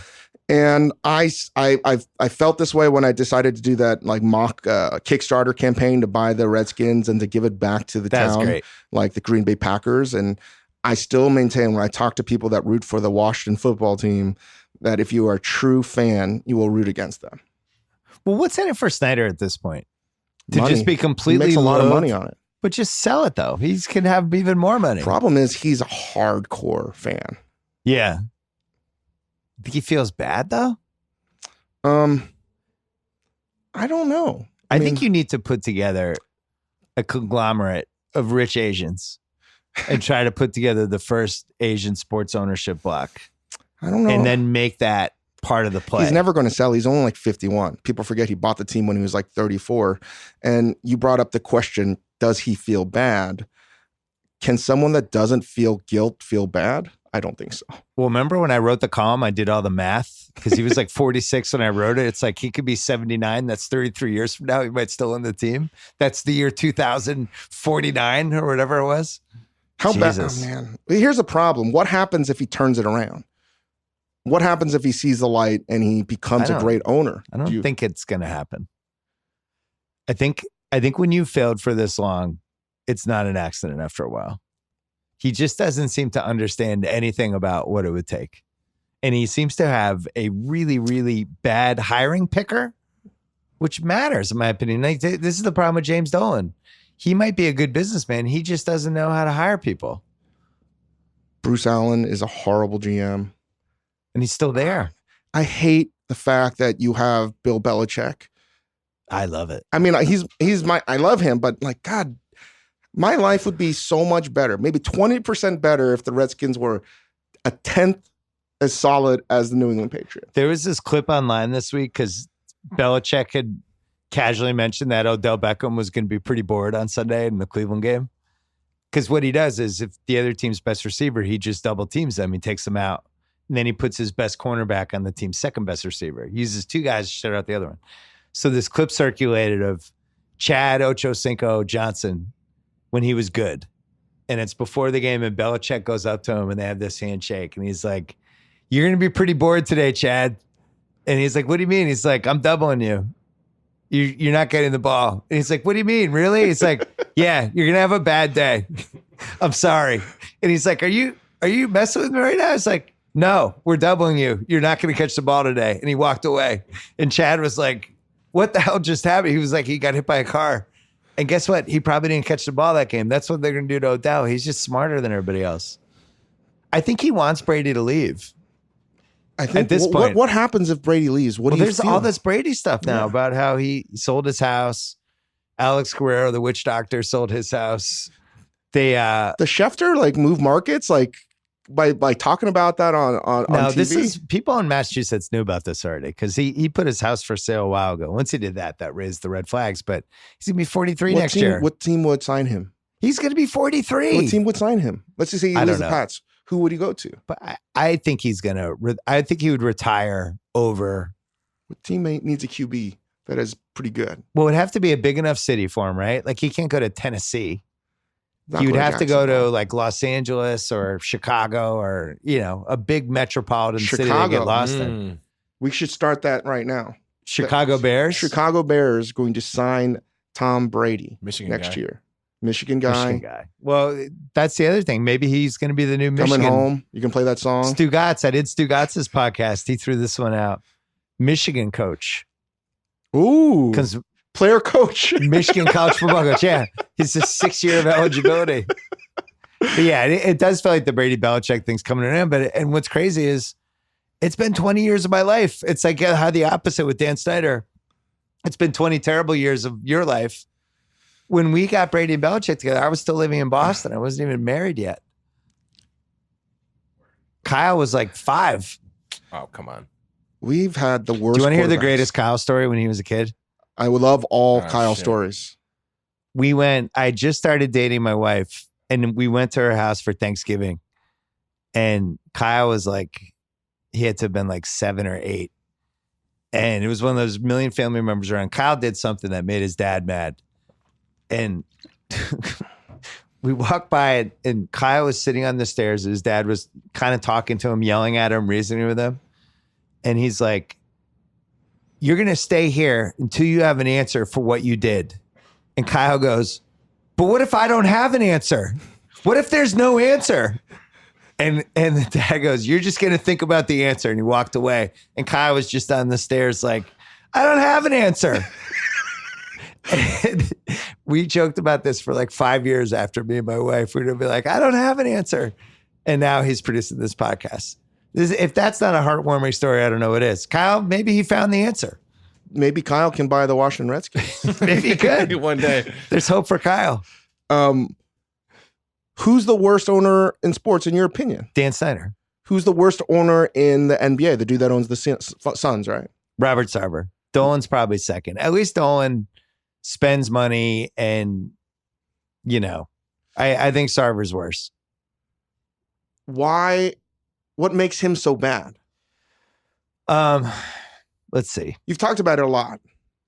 Well, what makes an NBA owner bad is usually changing your plan quickly. So you hire a coach, then you fire that coach a year later, which they did last year. Having a GM, and then all of a sudden you have another GM. Going in on these plans, like that year when the Suns had 3 point guards, and they're like, "This is going to work." And then it was a disaster. when they take a chance, like they drafted Josh Jackson 4th and he lasted 2 years. That not seeming as understand red flags with rookies, overpaying guys. How did everyone miss on Josh Jackson? Well, there were red flags. I think people look at the talent versus the red flags and they cross their fingers. The question is, if you're bringing a red flag guy in, you have to have the organization that could kind of help him those first couple of years. And obviously they didn't. If the Celtics drafted him over Jaylen Brown, do you think they would have turned him into a good player? Who was the Tatum? It was the Tatum draft. Yeah. I think you would have had a better chance. I don't know. Ultimately, if there's something like deeply flawed in a human being who plays basketball, it's going to come out anyway. But I'm so jealous of the whole New England sports area. Well, here's the thing with unbelievable. The thing with Belichick, he's the only one who's actually figured out how the league works, where you don't want to just go all in like the Rams are doing on like 6 guys with huge contracts. Like that's like he does the opposite. He wants to like have a whole bunch of guys making $5 to $8 million a year, and he wants to have a lot of draft picks, and he just wants depth and the ability to be able to move and take risks that are really like even the Antonio Brown thing. It was like a 1-year risk, and if it didn't work, it didn't work. But he never wants, like to him, like the worst case scenario would be Todd Gurley, paying him $40 million or whatever Todd Gurley makes, and then he has arthritis right after. I love him. Todd Gurley? No, I love Belichick. And even the story, I was listening to Russillo's podcast and what's his name? Howie Long's son talking about how Chris Long said that Belichick sits and coach. God damn. That was inspirational shit. Yeah. I was like, fuck. That is why he's the GOAT. What kind of celebs are coming into Major Domo in LA? I don't. There were people like there yesterday. Is there a celeb scene? There is, and I don't. There was someone last night. He's the evil CEO on Silicon Valley. He was there last night. Oh, Gavin. Gavin. Sweet. That kind of celebrity. You don't get like Aaron Donald, Jared Goff, and Todd Gurley. I wish. Here's a good story. I heard that before Sam Darnold had mono, he was eating by himself at Peter Luger's. Really? Just crushing a porterhouse steak. I support that. Yeah. I thought, wow. He had no assistant, no friends, solo porterhouse for 2 by himself. I was like, have you thought about the Peter Luger business plan of it's either cash or you have to buy a Dave Chang Major Domo Media credit card? It's gangster. I love it. I love it so much. It's really great. I know multiple people have Peter Luger credit cards. It's like a fuck you paywall. It really is.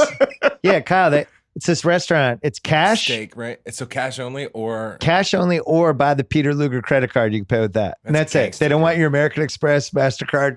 And people do it. And it's packed every night. I'll tell you a food trend. We've jumped all over the place. Yeah. But this is what I hope is a food trend. I've talked about it on our podcast, on my podcast, and I'm trying to figure out how to do it.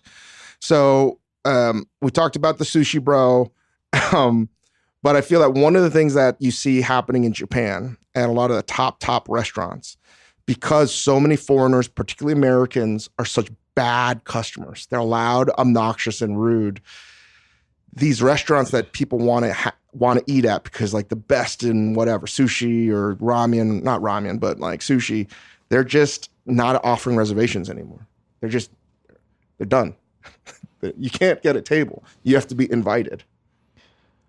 Oh, that's like that one place in LA where the guy, he has to call you and then you're allowed to eat there. And that has always existed, but you're beginning to see, I think, a slow movement that's that should be your next restaurant. I know. I'm trying to figure out how to do it without coming across 3 as a tables. douchebag. Because like I'll invite you to my 3-table restaurant. You're only getting an invite if you're a good eater. It has nothing to do with income or status. Are you a good eater? And then that's the only way you get to eat at that restaurant. Eater, drinker, or just eater? I think eater. Right? You just appreciate how to dine out and you're good. It's like you're a good basketball fan or something, right? And I think so. If you said no soy sauce, please, on this dish, and then you saw them sneaking the soy sauce on it, they're out. They're never. Not only are back. you out, everyone like if you were my guest, yeah, you'd be thrown out. I would lose my ability there. I'm serious. Yeah, it's like it's pretty amazing. It's almost like I've heard you talk about it, and I went to the Masters too. It's almost Masters like when you get to Augusta National, and it's like, you better behave or you're out. Well, golf country clubs are like that, right? Yeah, but I think more so on Augusta National. Like, if you're at the Masters and you whip out your cell phone, you're banned. Yeah. Forever. You should be. You should actually be murdered. Right. That's It's amazing. so peaceful there. Keep your cell phone and somewhere else. And like, you just have to sort of follow protocol. And I think there's something really wonderful about going to a restaurant and you're just going there to dine. And there's no bullshit. And imagine being in a room of people where it's incredibly diverse, it's inclusive, but the only way to get there is you're a good person. That would be sick. Well, when I take my kids out to dinner, they have to leave their phones at the house. That's one of my rules. If we're going out to dinner, we have to talk to each other, and you have to think about the food and talk about it. Wow. It's pretty good, right? That's It's a good parent one. role. Do you think that I'm not saying I'm the best parent, by the way. Oh, by the way, we're wrapping up, so we got to do Parent Corner. I can finally... You have Emperor Hugo as your son. I can the best finally- Instagram model on the planet right now. He is... Your parent, you want to do one about poop? Yeah, we can talk about poop. Does he have all day long. solid poops yet? I How think old they is come he? out as solid, but there's so much poop that gets pushed in the diaper, it turns immediately into soft poo. How old is he? He's almost 8 months. Oh, so when they hit like pretty close to a year and they start having more human food. No, he's eating human food. Oh, that's when the poops start to become actual poops.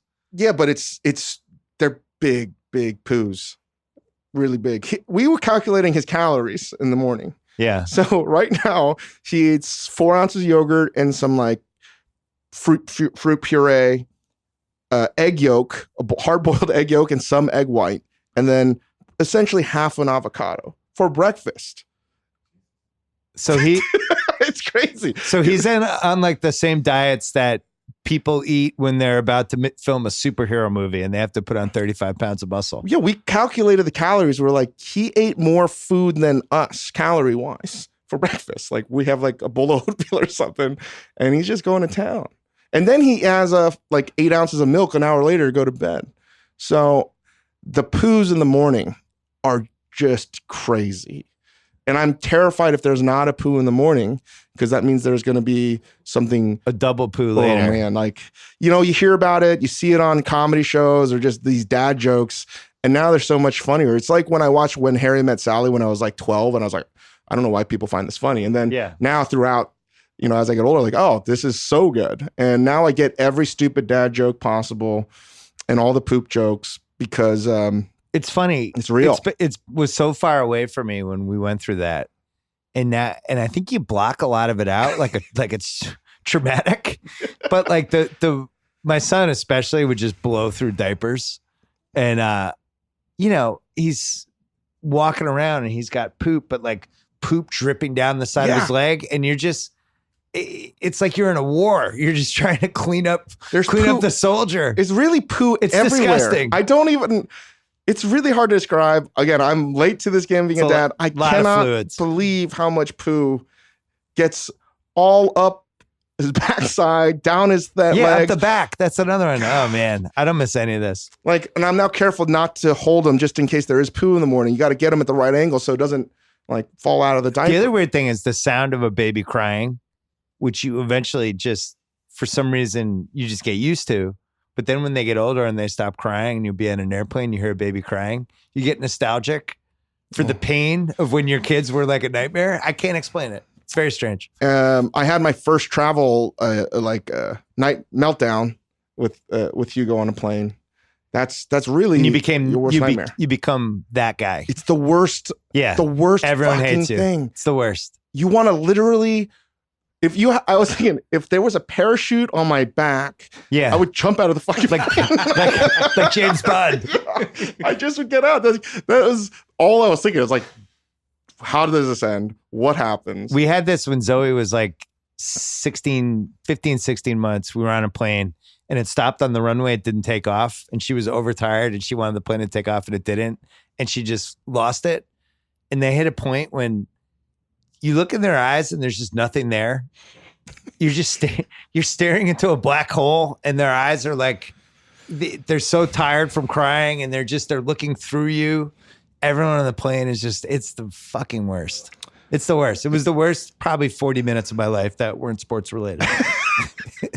And we're gonna try to figure out how not to travel at all with Hugo. Like, trust me, like my wife has been an angel, but she just Well, my wife has some hottest takes on this. About travel. Yeah, she's a big children's Benadryl. Oh wow. Yeah, you kind of knock them out a little bit. That's smart. Which I don't know if it's smart. There's probably somebody on the internet like that's terrible. You know, if you have to think about this, if this was a moral dilemma, I think to knock out your kid with Benadryl or is the Tylenol or morally something. right choice for everyone else around you. Yeah, you're making the right decision. If anyone thinks otherwise, they're wrong. I forget which one it was, but it was whatever made them a little. They make them a little sleepy. They're prone, and you also have to time the nap cycle to when you're actually about to take off. Is the other thing I remember. Wow. All I know is, and I'm learning this quickly, whatever my wife tells me to do in regards to Hugo, I have to do it. We used to give Ben fentanyl. Is that bad? It explains so much. I joke. All right. So Netflix show, breakfast, lunch, and dinner. Check it out. Enjoy, have fun. A lot of laughs, a lot of good food. Ugly Delicious is coming back early next year. Yep. I don't know if people know this. I'm going to be on one of the episodes. Oh, yeah. Uncle Me Bill's and Greater in it. Cho. Greater Cho and Uncle Bill, they're eating something that is... you don't say it. Don't spoil it. I'll just say it's got some age to it. When are you going to have Cho on your podcast to do Parent Corner special edition? Cho reproduced as well successfully. I think Cho has and retired. Legally, somehow. Cho is retired. From everything? Everything. I told you that was going to happen. I said he was going to advocate and nobody would ever hear from him again. I mean, literally, it's impossible to know anything about him. Just to get him to do anything now is an impossibility. He's literally like Obi-Wan Kenobi. He's just disappeared. He's probably just painting weird pictures of his kid. Actually, I think he is painting again. Yeah, I bet it inspired him. This is great. Good luck with your show. Don't forget to listen to the Dave Chang Show on the Ringer Podcast Network. And that's it. All right. Thanks to Joe House and Dave Chang. Thanks to ZipRecruiter. Don't forget to go to ZipRecruiter.com/BS. Thanks to NBA TV. NBA opening week continues tomorrow with a triple header on NBA TV. Heat Bucks. That tips off tonight in Milwaukee. Celtics Knicks at Madison Square Garden.